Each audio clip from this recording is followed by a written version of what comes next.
How to do things. Hey there, DIY enthusiasts. Welcome back to our channel.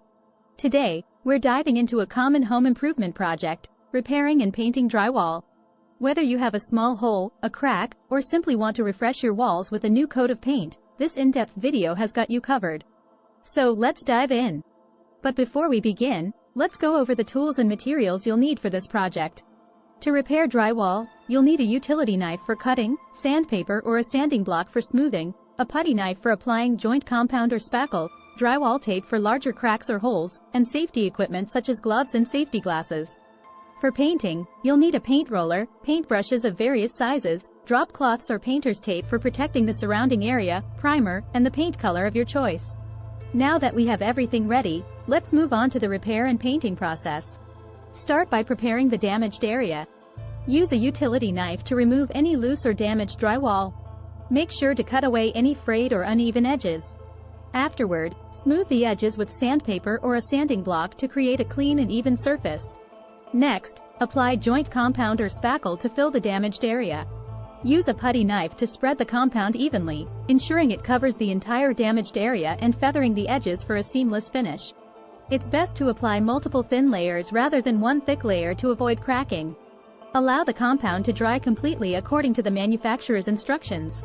Once the compound is dry, sand the repaired area gently with fine grit sandpaper or a sanding block. This step is crucial for creating a smooth surface.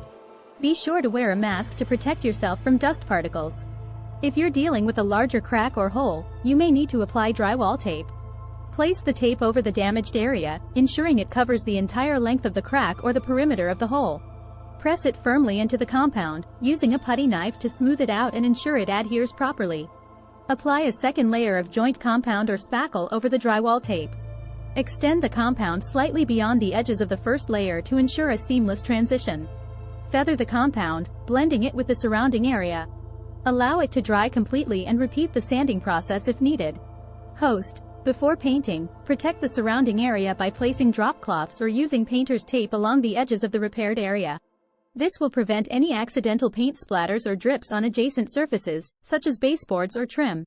Now, let's move on to choosing a paint color and applying the paint. Choosing a paint color is an exciting part of the process, as it allows you to transform the look and feel of a room. Consider the overall aesthetic, the lighting conditions, and your personal style. If you're unsure, it's a good idea to gather paint samples or use online visualization tools to see how different colors will look in your space. To avoid any surprises, it's always a good idea to test the paint color before committing to a full wall. Apply a small sample of the paint on the wall and observe how it looks in different lighting throughout the day. This will help you make an informed decision and ensure you're happy with the final result. Before painting, apply a coat of primer to the repaired area. Primer helps the paint adhere evenly and provides a consistent finish. Use a paintbrush or roller to apply the primer, following the manufacturer's instructions. Allow it to dry completely before moving on to the next step. Finally, it's time to paint. Dip your paintbrush or roller into the paint and apply it to the repaired area, using smooth and even strokes. Start from the top and work your way down, ensuring full coverage. Allow the first coat to dry completely before applying a second coat if needed. Remember to follow the drying time specified on the paint can. Congratulations! You've successfully repaired and painted your drywall. I hope you found this detailed guide helpful and feel confident to tackle your own home improvement projects. If you enjoyed this content, please give it a thumbs up and subscribe to our channel for more DIY tips and tricks. And as always, feel free to leave your comments and questions down below. Happy repairing and painting!